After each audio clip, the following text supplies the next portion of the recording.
scandale géologique, le Congo-Kinshasa détient une grande quantité de minerais en termes de quantité, comme je viens de le dire, mais aussi en termes d'importance, comme le cobalt, le zinc, le coltan, le nickel, plusieurs ressources minières.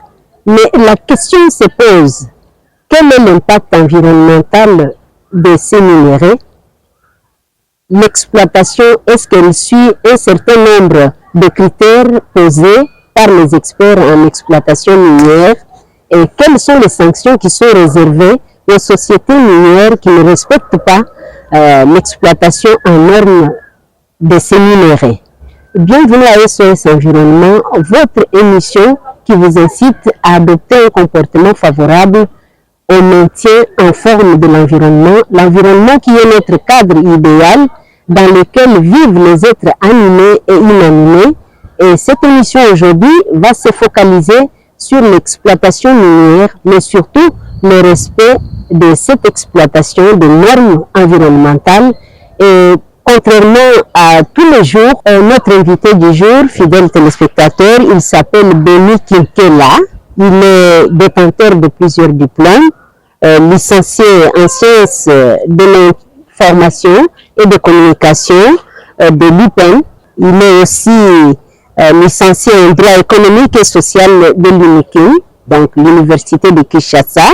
Donc, il est journaliste notamment à la RTDUC et spécialiste maison en matière d'exploitation minière. Monsieur Kinkela, bienvenue à cette émission. Bonjour Madame Sophie, bonjour à téléspectateurs qui nous suivent. Ok, tout à fait. J'ajoute aussi que M. Kinkela, il est aussi journaliste à la RTDUC, notre spécialiste maison en la matière d'exploitation minière et de toutes les normes qui doivent accompagner cette exploitation. D'entrée de jeu, c'est quoi la responsabilité sociétale pour une société qui exploite les minerais?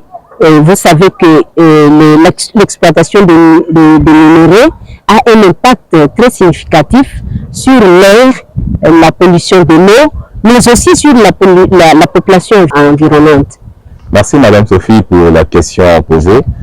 Il est impératif de pouvoir rappeler sur le tour de fondamentaux et de principes que le constituant congolais a basé dans la Constitution, notamment l'article 53 de la Constitution de la République du 18 février, tel que modifié par sa loi constitutionnelle numéro 11/002 du 20 janvier 2011, portant révision de certaines dispositions de la Constitution. L'article 53, en fait, consacre le droit à un environnement sain et propice à toute personne et ainsi que lui garantir à toute personne d'abord physique et ainsi qu'à l'épanouissement de son intégrité ou son épanouissement intégral. Mais aussi l'alinéa 2 de l'article 54 de la même constitution qui dispose que toute pollution ou toute dégradation causée par les exploitants voudrait à ce que le pouvoir instituer en fait le fondement de la responsabilité sociétale et environnementale.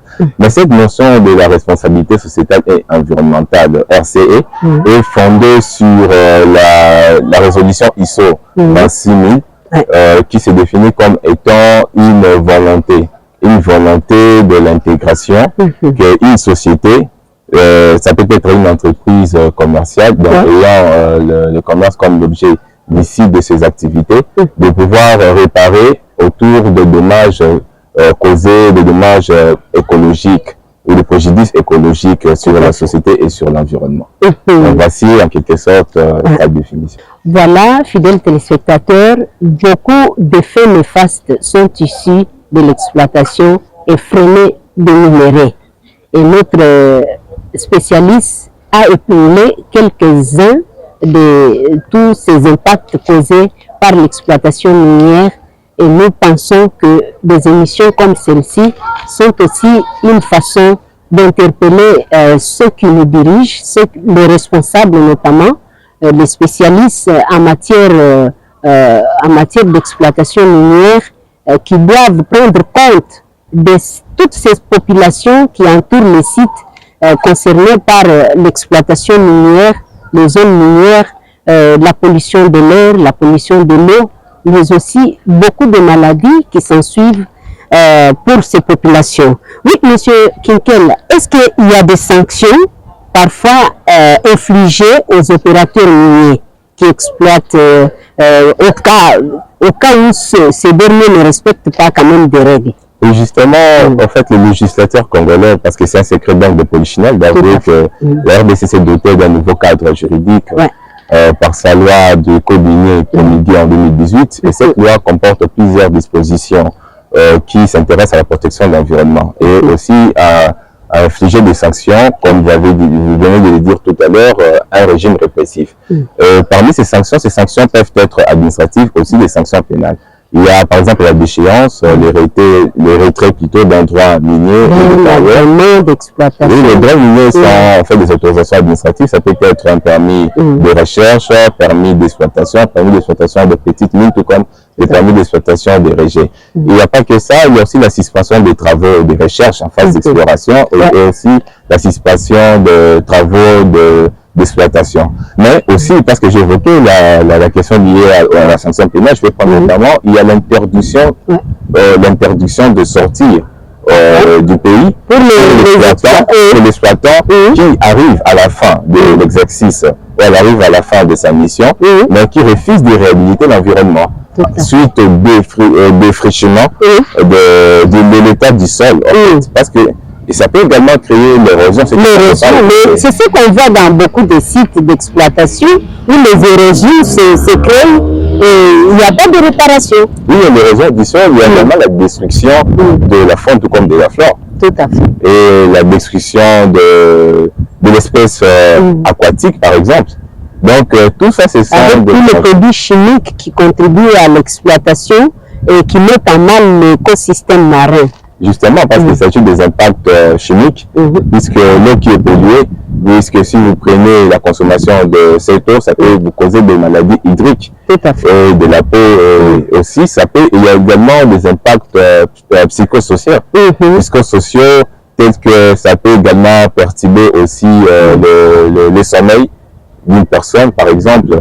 Donc, en fait, la vie, ce n'est pas assez exhaustif pour pouvoir décrire ces impacts. Monsieur Beni, quelle est la responsabilité sociétale? Parce qu'il y a la responsabilité environnementale et sociétale. Quel est son impact sur, par exemple, les salaires des fonctionnaires de l'État, les populations qui entourent les zones d'exploitation, création des écoles, des hôpitaux? Quelle est cette responsabilité? La responsabilité sociétale. Donc, il y a deux concepts. La responsabilité sociétale, d'une part, et la responsabilité environnementale, d'autre part. Et partant de la responsabilité sociétale, puisque votre question concerne la responsabilité sociétale, parce que parmi les innovations, il faudrait rappeler, souligner en rouge que le législateur congolais a institué la dotation de moins 0,3% du chiffre d'affaires pour le développement, pour les projets liés au développement, non seulement des communautés. Tout à fait. Donc voilà la raison pour laquelle, peut-être pour l'actuelle législature, il faudrait y penser à pouvoir modifier cette loi et pourquoi pas augmenter aussi ces pourcentages. Et maintenant, avec ces 0,3, cela sert à pouvoir financer les projets liés au développement, notamment la construction des écoles, la construction des centres de santé, par exemple, de forage. Il n'y a pas que ça de forage, mais en cas également de survenance d'un préjudice écologique causé par l'activité extractive, l'exploitant a également l'obligation de pouvoir assurer le déplacement de cette population et pouvoir aussi de les réinstaller, tout ça. Parce qu'il faudrait souligner, il y a le droit du sol, le sol, puisque lorsque l'exploitant vient, l'exploitant trouve la communauté locale. Et cette population qui sont justement des aborigènes. Tout à fait. Des aborigènes, de ceux-là qui ont le droit du sol. Donc lorsque vous venez, puisque sur le tréfonds repose le gîte minier. Donc vous venez lorsque vous êtes détenteur d'un permis de recherche ou d'un permis d'exploitation, d'un titre minier, et vous venez pour pouvoir exploiter ce qui se trouve sur le sous-sol. Et donc vous devez également prendre des conséquences pour pouvoir y songer à la population qui également jouit en fait du sol, le droit du sol de cela. Sur les fonctionnaires, les salaires que vous avez, le secteur minier, c'est le poumon même de l'économie congolaise. Tout à fait. Donc c'est ça ce qui soutient notre économie. Et c'est ça en fait le poumon même de notre économie. Fidèles téléspectateurs, vous venez de suivre amplement les explications de notre invité sur l'impact environnemental, sanitaire, écologique et tous ces impacts néfastes sur l'exploitation minière. Et nous sommes en train d'arriver à la fin de ce programme SOS Environnement, votre programme bien sûr, où nous sommes en train de nous focaliser sur ce domaine qui est l'exploitation minière et tous ces à côté, toutes les conséquences qui entourent cette exploitation. Mais, Monsieur Denis, là, nous sommes presque à la fin de ces numéros. Comme expert, qu'est-ce que vous adressez comme message pertinent aux autorités, mais aussi à ceux qui vous suivent sur ce qui doit être fait pour protéger l'environnement qui est considéré, la zone, les sites qui sont concernés par l'exploitation, mais aussi la prise en charge de ces populations environnantes. À terme de mots de la fin, on sait que je peux prodiger à terme de conseils, je dirais que les législateurs, tout comme les constituants, ils ont en fait un grand travail de pouvoir instituer des lois. Il faudrait seulement qu'il y ait le respect de ces lois. Parce qu'il y a des dispositions environnementales, notamment par exemple concernant le secteur minier, puisqu'il y a une innovation qu'on n'a pas peut-être épinglée. Il s'agit du certificat environnemental. Parce que le constituant, le législateur plutôt 2018, a institué l'institution de ces certificats à tout exploitant. Donc c'est un document administratif délivré par l'Agence congolaise d'environnement. Donc c'est à l'issue de l'instruction environnementale.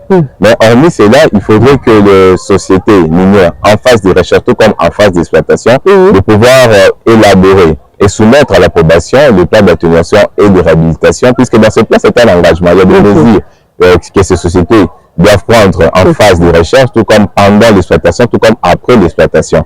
Mais il n'y a pas que ça, il y a aussi le EIS, ce que nous avons dit, l'étude d'impact environnemental et social. Donc ce sont à l'issue de l'élaboration de ces documents qui servent au fait pour pouvoir préserver l'environnement. Puisque l'environnement est très important. L'environnement, c'est ce qui nous permet aussi de pouvoir survivre, parce que le Congo, tel que vous avez dit dans votre introduction, c'est un scandale géologique, et on a l'impression que de plus en plus, ce scandale est devenu un scandale social. Donc c'est dit aux effets néfastes de l'impact de l'exploitation minière sur l'environnement, ainsi que tous ces effets collatéraux que nous avons impliqués. Merci beaucoup d'avoir répondu à notre invitation. Fidèles téléspectateurs, nous sommes au terme de ce numéro de votre magazine, où nous avons cogité autour de l'exploitation minière et ses impacts. Je crois que ceux qui ont les obligations nationales doivent tenir compte de l'exploitation minière et de tous ces impacts environnementaux, sanitaires, mais aussi l'impact des effets de l'exploitation sur les populations environnantes, mais aussi l'affectation de l'écosystème marin, comme on veut de le dire. Voilà, nous sommes pratiquement à la fin de ce numéro.